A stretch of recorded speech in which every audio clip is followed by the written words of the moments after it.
یہ یوم افطار جس کو عید الفطر کہا جاتا ہے، یہ سجدہ شکر ہے اللہ کے حضور کے مالک، تو نے ہمیں ہدایت عطا کی، تو نے ہمیں توفیق عطا کی، اور تیری توفیق کے بغیر سخت گرمی کے یہ روزے ہم نہ رکھ پاتے، تیری توفیق کے بغیر فاقے نہ کاٹ پاتے۔ یہ تیرے ہی کرم سے، تیری ہی دی ہوئی توفیق سے ہمیں صبر نصیب ہوا۔ الصوم نصف الصبر، روزہ آدھا صبر ہے۔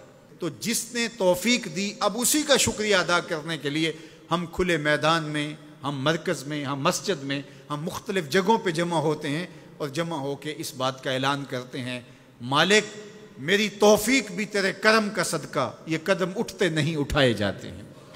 تو نے توفیق دی تو روزے رکھے گئے، تو نے توفیق دی تو گنتی کے دن پورے ہوئے، تو نے توفیق دی تو مالک تیرے ہی حضور حاضر ہوئے، اور یہ تیرا ہی کرم ہے اور تیری ہی کرم نوازیوں کے رنگ ہیں۔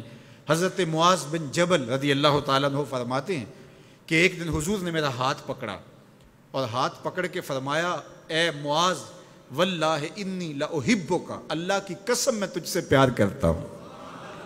پھر دوبارہ فرمایا، واللہ انی لأحبک، اے معاذ میں اللہ کی قسم تم سے پیار کرتا ہوں۔ اور اس پیار کی وجہ سے حضور نے حضرت معاذ بن جبل کو بتایا کیا، میں تجھ کو وصیت کرتا ہوں کہ ہر نماز کے بعد ان کلموں کو جو میں تمہیں بتا رہا ہوں ان کو ترک نہیں کرنا، اس کو بھولنا نہیں ہے، اس کو چھوڑنا نہیں ہے۔ اور وہ کیا؟ اللہم اعنی علی ذکرک و شکرک و حسن عبادتک، اے اللہ مجھے توفیق دے اپنی عبادت کی، مجھے توفیق دے اپنے ذکر کی، مجھے توفیق دے اپنا شکر ادا کرنے کی۔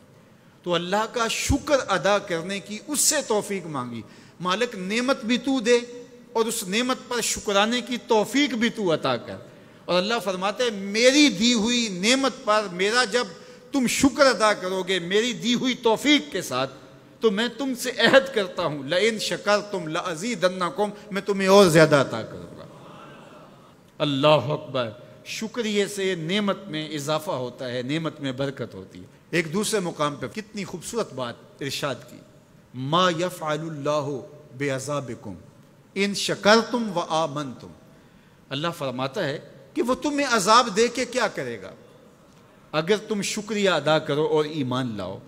اللہ کی چاہت نہیں ہے کہ تجھے جہنم کی بھڑکتی ہوئی آگ میں ڈالے، جو آگ تمہاری ہڈیاں توڑ کے رکھ دے، تمہارا گوشت جلا کے رکھ دے اور تم وہاں ذلت سہو، یہ تمہارے رب کی منشا نہیں ہے۔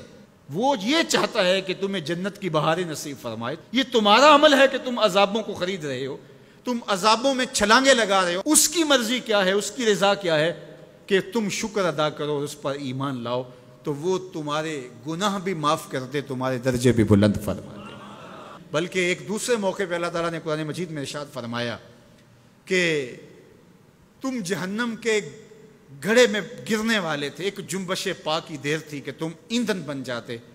کہا کہ میری نعمت کا شکر ادا کرو کہ جس نعمت نے، اس نعمت سے مراد محمد ربی صلی اللہ علیہ وسلم، تمہیں جہنم سے نکال کے جنت کی راہوں پہ ڈال دیا۔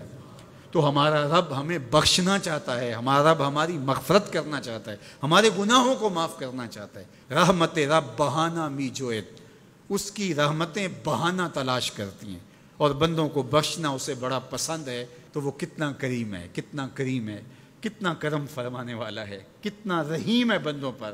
جب بندے عیدگاہ کی طرف آ رہے ہوتے ہیں اور چیخ چیخ کے کہہ رہے ہوتے ہیں اللہ اکبر اللہ اکبر لا الہ الا اللہ واللہ اکبر اللہ اکبر وللہ الحمد اللہ اکبر لا الہ الا اللہ واللہ اکبر اللہ اکبر وللہ الحمد اللہ اکبر لا الہ الا اللہ واللہ اکبر اللہ اکبر وللہ الحمد۔ تو اللہ فرشتوں سے فرماتا ہے کہ کیا مزدوری دی جائے اس مزدور کو جو کام پورا کرے؟ تو وہ کہتے ہیں مالک اجر تو پورا ہی ملنا چاہیے۔ تو فرمایا یہ چیخ چیخ کے جو مجھے پکارتے ہوئے آ رہے ہیں میں نے ان کو بخش دیا۔ اور وہ چیخ چیخ کے کیا کہتے ہوئے آ رہے ہیں؟ اللہ اکبر لا الہ الا اللہ واللہ اکبر اللہ اکبر وللہ الحمد اللہ اکبر لا الہ الا اللہ واللہ اکبر اللہ اکبر وللہ الحمد.